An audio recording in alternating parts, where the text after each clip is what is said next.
Carta del Padre Pío a las hermanas Ventruela, con fecha de hoy, 12 de enero. Hijitas, recordad esto. Si el demonio hace ruido, es señal de que todavía está afuera y no dentro. Lo que debe atemorizarnos es su paz y su sintonía con el alma humana. Creedme, ya que os hablo como hermano y con la autoridad de sacerdote y en calidad de vuestro director. Desechad estos vanos temores. Alejad estas sombras que el demonio va poniendo en vuestras almas para atormentarlas y para alejarlas, si fuera posible también de la comunión diaria. Sé que el Señor permite al demonio estos asaltos para que la misericordia divina os haga más gratas a Él, y quiere que vosotras os asemejéis a Él en las angustias que padeció en el desierto, en el huerto y en la cruz. Pero os debéis defender, alejándolo y despreciando sus malignas insinuaciones.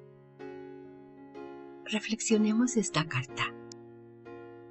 En esta carta, el Padre Pío habla con la claridad y con la firmeza de un verdadero Padre espiritual que conoce profundamente las luchas invisibles del alma. Sus palabras no buscan alarmar, sino liberar del miedo, especialmente de aquellos temores que no vienen de Dios. El santo comienza con una afirmación llena de discernimiento espiritual. Si el demonio hace ruido, es señal de que todavía está afuera y no dentro. Con esto nos enseña que el enemigo actúa muchas veces mediante la inquietud, el ruido interior, el miedo exagerado y la turbación. Cuando el alma siente lucha, resistencia y combate, no debe concluir que ha sido vencida, sino todo lo contrario. La lucha es señal de que Dios sigue habitando en ella. Lo que verdaderamente debería aterrorizarnos, dice Padre Pío, no es el ruido del enemigo, sino su falsa paz, su sintonía con el alma. Esa tranquilidad engañosa que adormece la conciencia y que hace que el pecado ya no duela, es mucho más peligrosa que el combate abierto. Donde no hay lucha, puede no haber resistencia, y donde no hay resistencia, el alma corre mayor peligro. Con autoridad sacerdotal y con ternura fraterna, el Padre Pío exhorta a sus hijas espirituales a desechar los temores vanos, esas sombras que el demonio va sembrando poco a poco para atormentarlas, confundirlas y, si le fuera posible, alejar sus almas de la comunión diaria.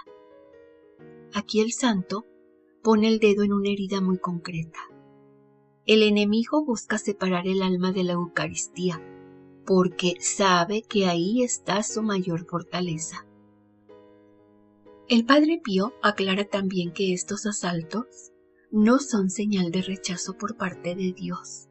Al contrario, afirma que el Señor los permite para hacer el alma más grata a Él, para purificarla y configurarla con Cristo. Las pruebas no nos alejan necesariamente de Dios.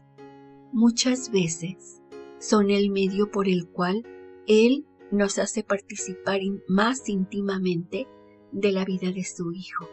Por eso compara estas luchas con las angustias que Jesús padeció en el desierto, también en el huerto de Getsemaní y en la cruz. No hay seguimiento auténtico de Cristo sin participación en su combate interior. Pero el Padre Pío es claro. No estamos llamados a dialogar con el enemigo, sino a defendernos, a despreciar sus insinuaciones y a alejarlas con decisión firme. Esta carta, pues, es un gran consuelo para las almas escrupulosas, tentadas o atribuladas. Nos recuerda que el ruido, la inquietud que muchas veces sentimos y la lucha no son derrota, sino señal de que el alma sigue perteneciendo a Dios.